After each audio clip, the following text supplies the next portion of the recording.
이 시간에는 돌아갑시다 라고 하는 주제를 가지고 말씀을 함께 듣도록 하겠습니다. 제가 1980년대에 중학교를 다녔습니다. 그 당시 우리나라가 경제적인 성장이 크게 일어났죠.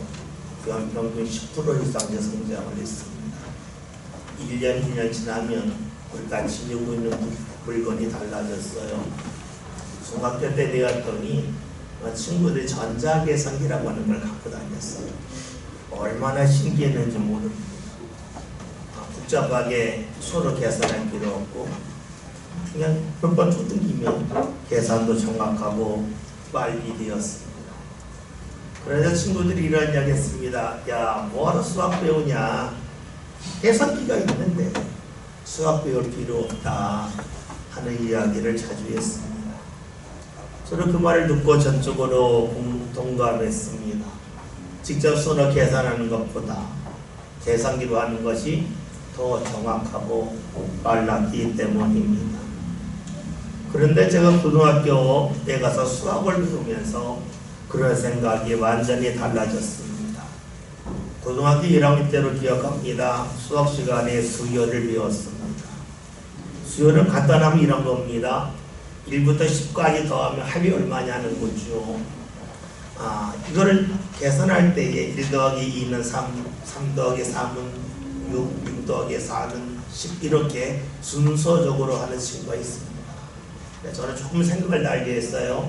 1부터 10까지 더하는데 10을 빼고 1부터 9까지 더하는데 1과 9가 짝이 되고 2가 8과 짝이 되고 3과 7이 짝이 되고 4와 6이 짝이 되면 10, 10, 10 4개가 나오고 거기에 5가 있고 10을 더하면 55. 이 계산했어요. 상당히 빨리 했어요. 그래서 계산 내가 빨리 한다 그랬어요. 선생님이 수요를 가르치는데 이렇게 가르치시더라고요. 1부터 10까지 쭉 쓰신 후에 다시 1부터 10을 또 쓰는 거예요. 근데 거꾸로 쓰시더라고요. 10, 9, 8 이렇게 쓰셨어요. 그리고 위와 아래를 계산을 하래요. 그랬더니 1과 10이 짝이 되니까 11이 되고 2와 9가 짝이 되면 11이 되잖아요. 그게 10개가 있는 거예요. 그러니까 11가 10개가 있어요. 그러니까 110이잖아요. 그 다음에 빌려왔으니까 돌려주니까 나누기 하더니 55 하는 거예요. 그걸 보면서 깜짝 놀랐어요. 수학이 단순히 계산하는 게 아니구나. 수학은 생각하는 방법을 배우는 거구나. 수학을 통해서 내가 살아가면서 생각하는 수많은 방법을 새롭게 할 수 있음을 알게 되었습니다. 여러분 그렇죠? 수학은 계산하는 게 아니에요. 수학은 생각하는 방법을 배우는 겁니다. 같은 숫자이지만 어떻게 계산하느냐에 따라서 시간이 상당히 오래 걸릴 수도 있고 그 계산이 많이 틀릴 수 있어요. 또 어떻게 계산하면 계산이 아주 쉬워지고 정확하고 빠르게 할 수도 있습니다. 여러분 수만 그런 건 아니죠. 왜 일을 할 때에도 일하는 방법에 따라서 일이 힘들고 어려울 수도 있고 방법을 바꾸면 일이 상당히 쉬워질 수도 있습니다. 여러분 그러기에 수학은 단순히 계산해서 답을 찾는 것이 아닙니다. 그보다는 답을 찾아가는 방법과 방식을 배워가는 겁니다. 그런데 아주 간단한 문제는 굳이 우리가 식을 할 필요가 없어요. 1부터 4까지 더하면 암산을 1 더하기 2는 3, 3 더하기 4, 3은 6, 6 더하기 4는 10 이렇게 하면 돼요. 그걸 거꾸로 써가지고 1과 4를 맞추고 2와 3을 맞추고 3과 1을 맞추고 4와 1을 맞춘 후에 5가 4개니까 20이고 나누면 2다. 그렇게 할 필요가 없어요. 간단한 문제는요 식이 필요가 없습니다. 그런데 생각해 봅시다. 숫자가 많아지면 어떻게 되겠습니까? 1부터 4까지 더하는 것이 아니라 1부터 20까지 더하라고 그러면 단순히 계산하는 것보다 식을 알아서 그 식에 따라 적용하면 답이 금세 나옵니다. 1부터 20까지는 어떻게 됩니까? 220배 답이 나와요. 여러분 그래요. 문제가 단순할 때는 문제를 푸는 방법을 알 필요가 없습니다. 문제가 복잡하면 푸는 방식이 중요합니다. 우리 여기서 물을 거가 있습니다. 그러면 우리의 삶이 어떤가 하는 겁니다. 우리의 삶이 단순합니까? 복잡합니까? 수학으로 말하면 우리의 삶이 1부터 4 정도까지 더하는 그런 수준입니까? 아니면 1부터 400까지 던지는 그런 복잡한 수준입니까? 사람에 따라 정도의 차이는 있겠지만 우리의 삶이 1부터 4까지 더하는 그러한 단순한 삶은 아닙니다. 우리의 삶은 복잡합니다. 특히 우리 시대는 모든 것이 빠르게 변합니다. 빠르게 변하기 때문에 어떻게 적응해야 될지 찾기가 어렵습니다. 우리가 사용하는 물건만 그런 것이 아니죠. 사람과의 관계도 아주 다릅니다. 여러분이 부모님을 대할 때의 그 관계와 여러분이 자녀를 대할 때의 관계는 아주 다릅니다. 아주 빠르게 달라졌습니다. 그러기에 우리에게 중요한 것은 어떻게 살아가는지 방식을 찾는 것이 중요합니다. 삶의 방식에 따라서 아주 작은 문제도 힘들고 어렵게 나올 수 있고, 삶의 방식에 따라서 어렵고 복잡한 문제도 쉽게 다가올 수가 있습니다. 우리는 하나님을 믿는 신앙의 사람입니다. 하나님이 전능하심도 믿고 있고 하나님이 우리를 사랑하심도 믿고 있습니다. 그런데 우리 살아가면서 정말로 하나님이 전능하실까? 하나님이 나를 사랑하시는가? 하는 마음이 생깁니다. 왜 그렇습니까? 전능하신 하나님이 나를 사랑하신다면 내 삶 가운데 왜 어려움이 있는가 하는 생각이 들기 때문입니다. 하나님이 나를 사랑하신다면 왜 기도해야 우리에게 무언가 주시는가? 사랑하신다면 그냥 주면 안 되는가? 알아서 채워주면 안 되는가 하는 생각이 우리에게 자주 찾아옵니다. 왜 그럴까요? 왜 우리가 그런 마음과 생각을 지니겠습니까? 그것은 내가 원하는 것을 보다 빨리 얻고 싶은 마음이 있기 때문입니다. 수학으로 말하면 답을 빨리 찾고 싶습니다. 근데 여러분, 복잡한 문제를 빨리 푸는 가장 좋은 방법은 무엇입니까? 단순히 계산해 가는 것이 아닙니다. 푸는 방식을 아는 겁니다. 푸는 방식을 모르면 숫자가 조금만 바뀌어도 그 문제를 풀지 못합니다. 삶으로 말하면 내 삶 가운데 자그마한 상황이 달라져도 그 문제 앞에서 쓰러지고 맙니다. 푸는 방식을 알면, 수학으로 말하면 숫자가 조금 바뀌는 것이 문제가 되지 않겠죠. 우리의 삶으로 말하면 상황이 달라지고 자리가 달라지는 것이 그리 문제가 되지 아니합니다. 많은 부모들이 자녀들에게 보여주고 싶은 것이 있습니다. 멋지고 아름다운 것을 함께 보기를 원합니다. 전능하신 하나님도 우리에게 그런 마음을 갖고 계시지요. 하나님은 우리가 어느 자리에 있든지 어느 형편에 있든지 하나님의 은혜를 보고 경험하길 원하고 계십니다. 그러기 위해서 필요한 것이 무엇일까요? 신앙의 사람으로 살아가는 방식을 우리가 온전히 알고 붙잡기를 원하신다는 겁니다. 성경을 보면 이스라엘의 애굽에서 400년 넘게 노예 생활하다가 애굽에서 나옵니다. 이스라엘의 애굽에서 나온 후에 이런 곳은 광야입니다. 비가 거의 내리지 않아서 풀이 자라지 않습니다. 농사 지을 수가 없습니다. 마실 물도 거의 없습니다. 여러분, 이런 곳에서 하나님께서 무엇을 기대하셨겠습니까? 반대로 봅시다. 이스라엘이 하나님 인도함에 따라 광야에 들어가면서 어떤 마음이 있었겠습니까? 하나님이 우리를 사랑하시고 전능하시고 그리고 모든 것을 주관하신 하나님이시니 우리가 광야에 갔을 때에 광야가 달라질 거라고는 기대하지 않았겠습니까? 하나님, 우리가 광야에 갔으니까 하나님이 이곳에 비를 내려주셔서 이곳에서 물 걱정하지 않게 하시고 풀이 자람을 통하여 양들을 기름에 전혀 걱정하지 아니하도록 우리를 인도해 주세요 하는 마음을 지녔을 겁니다. 살기 힘든 것이라 할지라도 하나님이 함께 하심을 통하여 살기 좋은 곳이 되기를 기대했을 겁니다.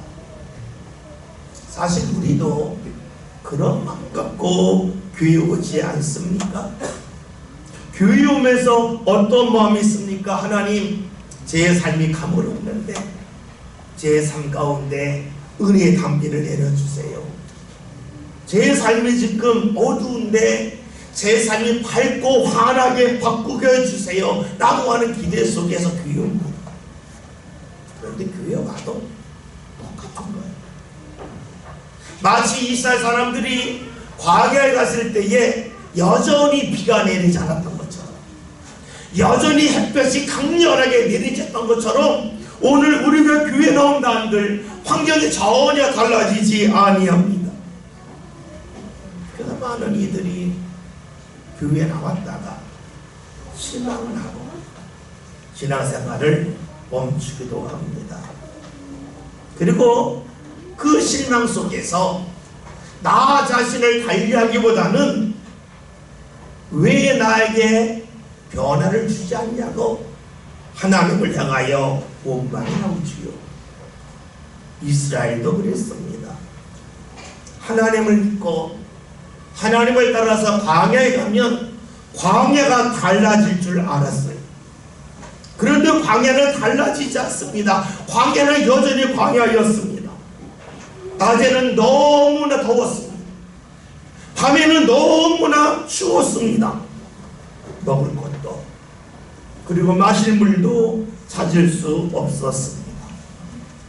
사람이 살기 힘든 땅이었습니다. 이스라엘 사람들이 어떤 마음 가졌겠습니까? 하나님을 믿고 따르는데 고작 우리에게 주시는 것이 이렇게 척박한 광야입니까? 하는 마음이 들었을 겁니다. 그러면서 하나님에게 원망했을 겁니다. 하나님 전능하시다면서요. 우리를 사랑하신다면서요. 그런데 왜 우리가 사람이 살기 어려운 이 광야에 있게 하십니까? 라고 하는 말이 저절로 나왔습니다. 그런데 그런 이스라엘 광야에 있으면서 놀라운 일을 경험을 합니다. 갑자기 낮이 그늘이 생깁니다.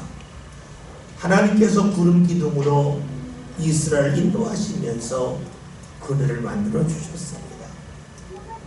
밤에 추웠는데 갑자기 하늘에 불기둥이 생기면서 그 추위가 사라집니다. 먹을 것이 없어서 무엇을 먹을까 걱정했는데 아침에 밖에 나가 보았더니 만나가 내립니다. 저녁이 되었더니 하늘에서 메추라기가 떨어지면서 부족한 단백질을 보충할 수 있도록 해주셨어요. 마실 물이 보이지 않았는데 어느 날 반석 큰 돌에서 물이 나도록 이끌어 주셨습니다. 이를 통하여 이스라엘에 알게 되는 것이 있습니다. 광야는 사람이 살 수 없는 곳이지만 하나님이 함께 하시니 살 수 있네 하는 것을 알게 되었다는 겁니다. 사실 이스라엘이 애굽에서 나와서 광야를 향하여 갈 때에 많은 사람들이 보고 비웃었을 겁니다. 죽으러 간다. 저 광야에 가면 다 죽는다. 그런데 이스라엘이 광야로 간다? 저거 제정신 아니다. 그들이 믿는 신이 만약에 그들을 광야로 인도한다면 그 신도 제정신 아니다 라고 다 생각했을 겁니다. 사람들이 생각하는 광야는 낮에는 덥고 밤에는 춥고 먹을 양식도 구할 수 없고 마실 물도 찾을 수 없기 때문입니다. 그런데 그곳에서 하나님은 이스라엘이 살게 하셨습니다. 우리는 이러한 의문이 듭니다. 하나님, 반석에서 물이 나게 하실 능력이라면 이스라엘 앞에 냇가를 만드시고 강을 만드셔서 그냥 넉넉하게 물을 마시게 하시지 왜 그렇게 하지 아니하십니까?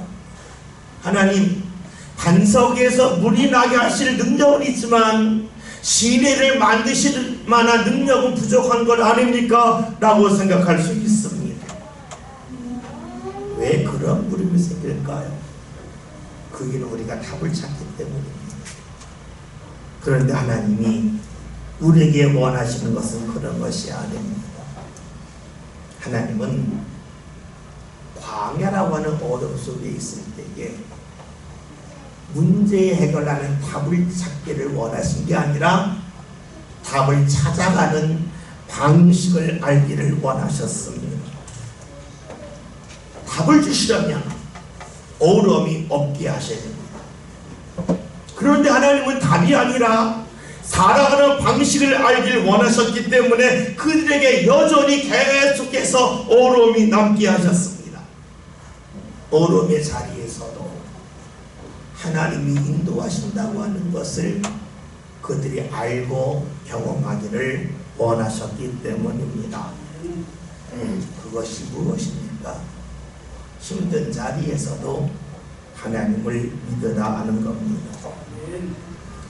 하나님이 이스라엘로 하여금 광야에서 오랜 시간을 보내게 하셨습니다. 그 이유는 하나님이 베푸시는 은혜를 받는 방법, 하나님의 인도를 따를 수 있는 방법을 알기를 원하셨기 때문입니다. 그렇게 되면 더 이상 자리가 문제가 되지 않습니다.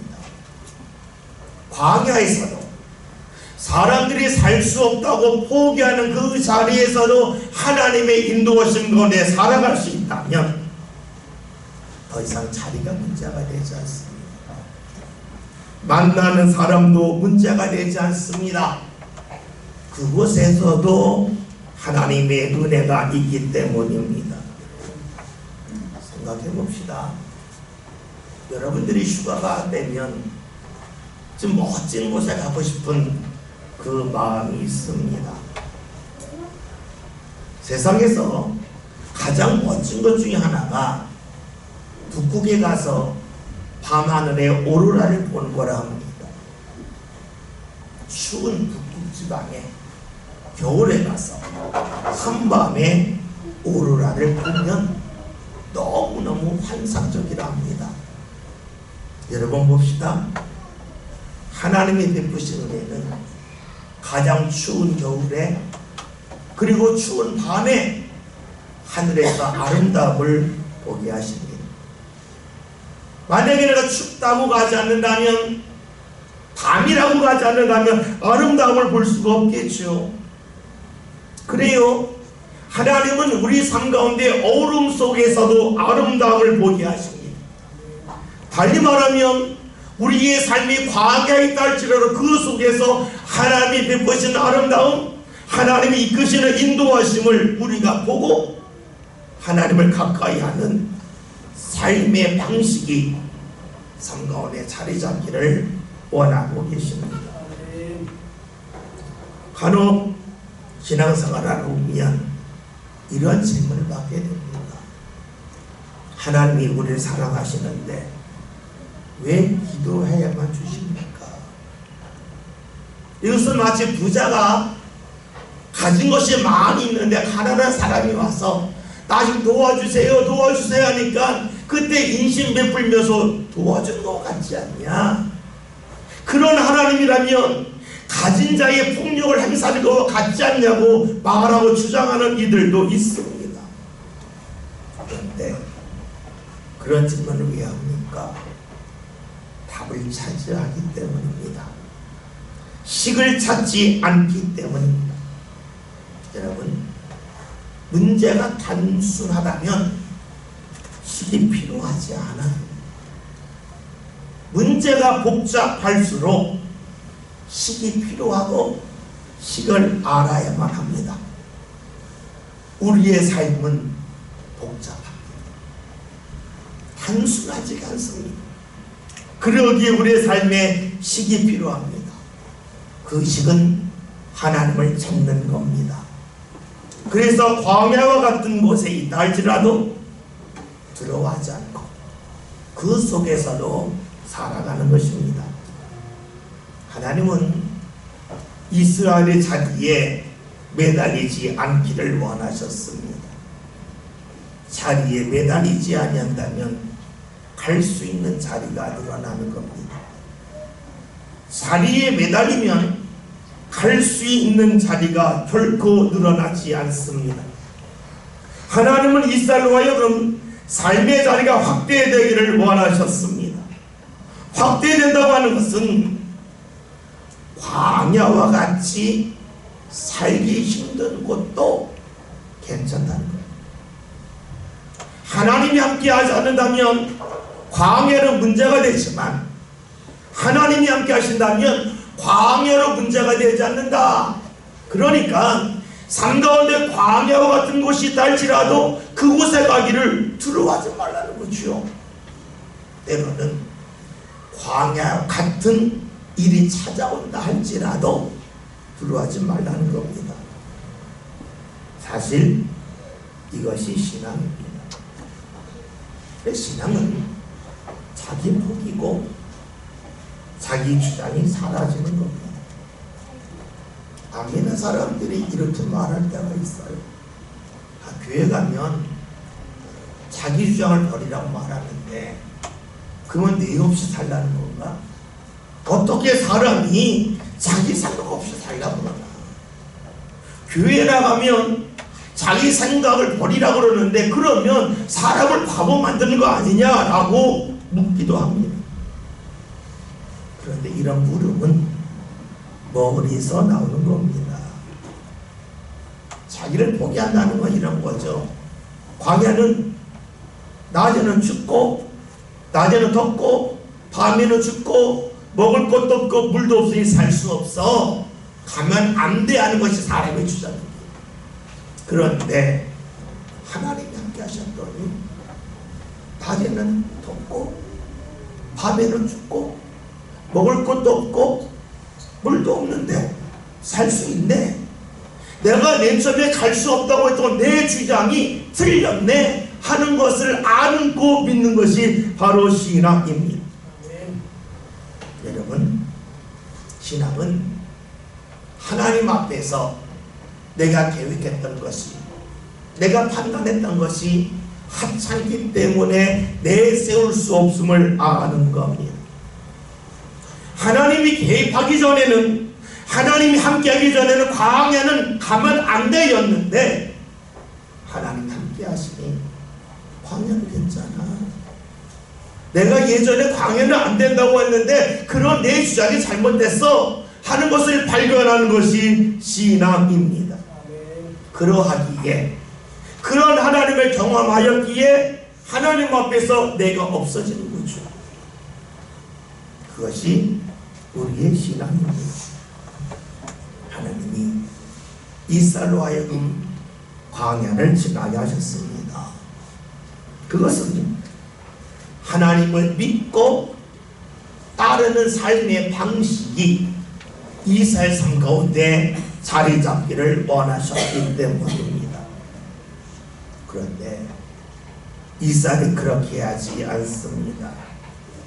먹을 것을 얻으면, 물을 얻으면 하나님을 인정하지만 얼마 지나자라 또다시 무언가 없다고 하나님을 원망했습니다.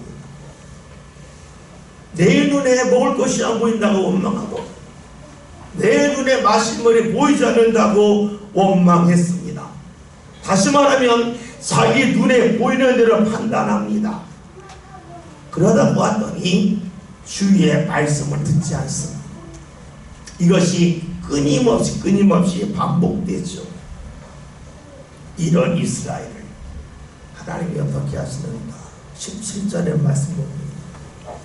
또 하나님이 40년 동안 그에게 노하셨느냐?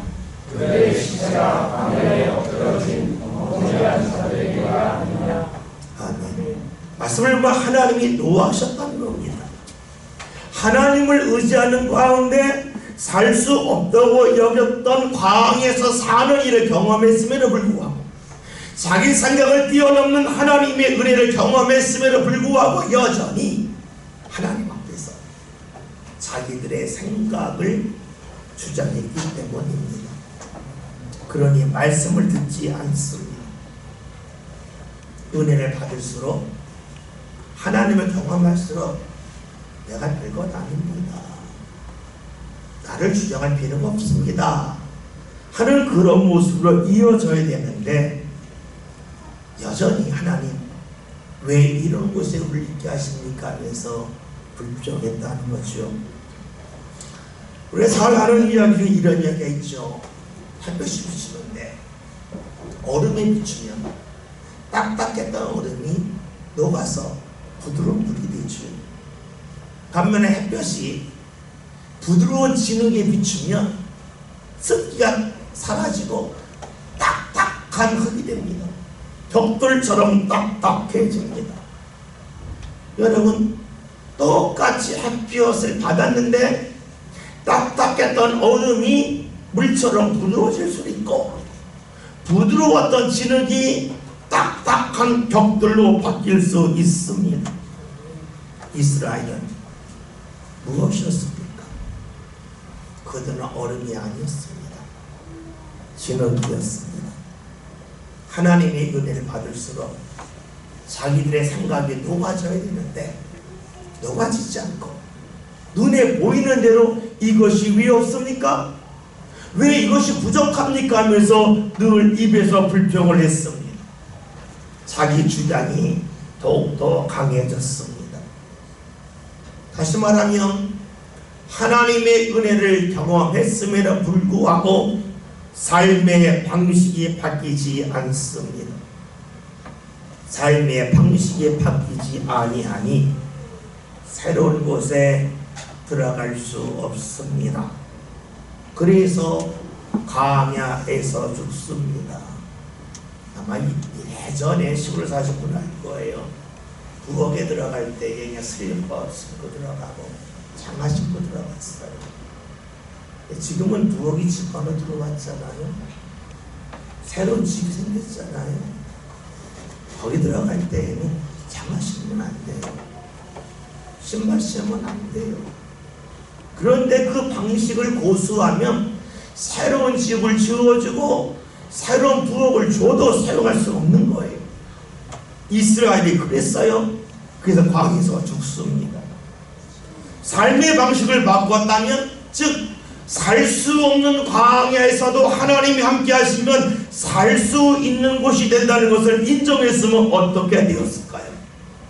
하나님을 믿고 따르게 돼요. 하나님을 가까이 할 수 있어요. 하나님 품에 안길 수 있어요. 하나님의 인도함을 받을 수가 있어요. 이스라엘이 그렇게 하지 않았어요. 그 결과가 무엇입니까? 18절 말씀 해봅니다. 또 하나님이 그에게 맹세하사 그의 안식에 들어오지 못하리라 하셨느냐? 곧 순종하지 아니하던 자들에게가 아니냐. 아멘. 자기 방식을 버리지 않았어요. 삶의 방식을 바꾸지 않고 고수한 이들은 하나님이 주시고자 하는 그 자리에 들어가지 않고 광야에 다 죽습니다. 이것으로 성경에서는 순종하지 않았다고 표현을 합니다. 약속의 땅에 들어갈 때에 이스라엘은 걱정이 되었습니다. 왜냐하면 약속의 땅은 그들보다 훨씬 더 힘이 센 사람들이 살고 있기 때문입니다. 들어가면 죽을 게 뻔해요. 그러니까 들어갈 수 없다고 말해요. 자기들의 철저한 계산 속에서 말을 합니다. 그런데 봅시다. 그러면 광야는 살 수 있는 곳이었습니까? 살 수 없는 곳이었어요. 살 수 없는 곳에서 하나님이 함께 하심을 통해 살았다면 약속의 땅 이스라엘 힘으로 살 수 없는 그 땅도 하나님이 함께 하시면 살 수 있는 것 아니겠습니까? 근데 그것이 안 된 거예요. 왜냐? 광야에 있으면서 그들의 삶의 방식이 새로워지지 않았기 때문입니다. 광야에서 살게 하신 하나님이라면 자신의 힘과 능력으로 들어갈 수 없는 약속의 땅도 들어가게 하신다고 하는 믿음이 있어야 되는데 그러하지 않았습니다. 여러분, 신앙의 사람이 누구입니까? 하나님을 믿는 사람입니다. 하나님의 원하시는 삶의 방식대로 살면 하나님이 광야에서도 살게 하심을 믿는 이들입니다. 그런데 이것을 믿지 못한다면 광야에서는 살릴지 모르겠지만 약속의 땅에는 들어갈 수 없습니다. 이것을 오늘 19절에서 이렇게 말씀하지 함께 봅니다. 그들이 믿지 아니하므로 능히 들어가지 못한 것이라. 아멘. 믿지 않았다는 겁니다. 광야에서 하나님을 경험했지만 하나님의 인도하는 방법을 믿지 못했습니다. 왜 그랬을까요? 그 이유는 이들이 신앙으로 사는 방법을 배우려 하지 않았기 때문입니다. 배우려 하지 않았기 때문에 광야에서 시간을 보냈지만 그들이 새로워지지 않았죠. 이것에 대하여 말씀을 합니다. 1절 함께 봅니다. 그러므로 우리는 두려워할지니 그의 안식에 들어갈 약속이 남아있을지라도 너희 죄는 꼭 이루지 못할 자가 있으라 하니라. 아멘. 말씀을 보면 이스라엘이 그랬던 것처럼 오늘 많은 신앙의 사람들도 그런 일을 경험한다고 말씀하고 있습니다. 하나님을 믿지만 어떠한 결과의 자리에 이르기를 원하면서도 살아가는 방식을 배우려 하지 않는다는 거죠. 이스라엘이 광야에 갔습니다. 그런데 오늘 우리들은 광야 자체를 거부합니다. 내가 왜 힘든 자리가 됩니까? 내가 왜 어렵게 살아야 합니까? 하면서 거부합니다.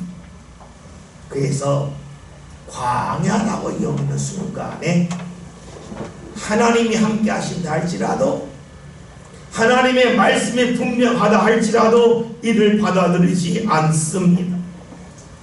하나님은 광야를 통하여 신앙의 사람들이 어떻게 살아가야 되는지 방법을 배우기를 원하시죠. 그런데 여러분, 그 방법을 배우지 않으면 어떻게 되겠습니까? 이스라엘이 그랬던 것처럼 오늘 우리들도 하나님의 이끄심의 자리에 이르지 못합니다. 다시금 수요를 생각해 봅시다. 1부터 4까지 더한다면 식을 몰라도 돼요. 그냥 하면 돼요. 그냥 계산하면 돼요. 봅시다. 우리에게 임한 은혜가 1부터 4까지 그런 것처럼 아주 적다면, 아주 간단하다면 신앙의 삶의 방식을 몰라도 괜찮아요. 그런데 봅시다. 1부터 4천까지 더한다면 그냥 계산하면 안 돼요. 식을 알아야 돼요. 계산하는 방법을 알아야 1부터 4천까지 더할 수 있어요. 그렇잖아요. 오늘 하나님의 은혜가 내 삶 가운데 1부터 4천까지 계산하는 것처럼 풍성하게 임하기를 원한다면 우리 삶 가운데 무엇이 필요하겠어요? 신앙의 삶의 방식을 아는 것이 필요하지 않겠습니까? 오늘 내가 하루냐 은혜가 내 살기를 원한다면 신앙의 방식 몰라도 괜찮아요. 근데 우리는 그렇지 않잖아요. 하나님이 내 삶 가운데 주시고 오늘도 내일도 계속해서 주시고 나뿐만이 아니라 나를 통하여 내 자녀들에게도 자손들에게까지도 주의 은혜가 임하기를 원하고 있어요. 그렇다면 많은 거잖아요. 많은 것은 그냥 하면 안 돼요. 식을 알아야 돼요. 그래요. 하나님은 오늘 우리들로 하여금 신앙의 방식을 배우고 알기를 원하셔요. 새로운 것을 배운다고 하는 것은 쉬운 일은 아닙니다. 그러나 저절로 되지는 아니하지요. 오늘 우리의 신앙의 풍성한 은혜가 삶 가운데 임하기를 원하고 있는데 그 자리에 이룰 수 있는 게 무엇일까요? 2절 함께 봅니다. 그와 같이 우리도 복음 전함을 받은 자이나 그와 그 말씀이 그들에게 이르지 못한 것은 그들과 인도가 알려주시지 아니하리라. 아멘. 말씀을 반대로 본다면 우리가 말씀을 들을 때에 믿음과 연결시킬 때 비로소 우리의 삶 가운데 하나님 허락하시는 은혜 자리에 이룰 수 있다는 겁니다. 말씀을 들을 때에 믿음으로 듣는 겁니다. 이것이 쉽지가 않아요. 잘 되지 않아요. 그래서 필요한 것이 훈련이에요. 그냥 쉽게 할 수 있다면 훈련이 필요하지 않아요. 어렵기 때문에 훈련이 필요해요. 훈련이 나중에 습관이 되고 그 습관이 삶의 방식이 됩니다. 간혹 이런 이야기 하시는 분들이 있어요. 주일날 예배했는데 달라진 하나도 없대. 내가 300교도 했는데 달라진 게 하나도 없대. 내가 어려운 살림에 11조 했는데 달라진 거 하나도 없대. 뭐 한들 뭐가 달라지겠어 하면서 중단하는 분이 우리도 많아요.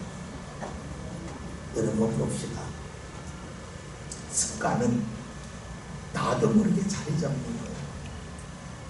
반복하는 가운데 어느 날 보았더니 습관이 되어 있는 거예요. 그것이 삶의 방식이 되어 있는 거예요. 여러분, 계산을 앞부터 하는 것은 쉽게 해요. 식을 배워서 그것이 내가 계산할 때 온전히 작동할 수 있으려면 열심히 풀어봐야 돼요. 그렇지 않으면 식의 소용이 없어요. 오늘 우리가 믿음으로 살려고 하지만 잘 안 돼요.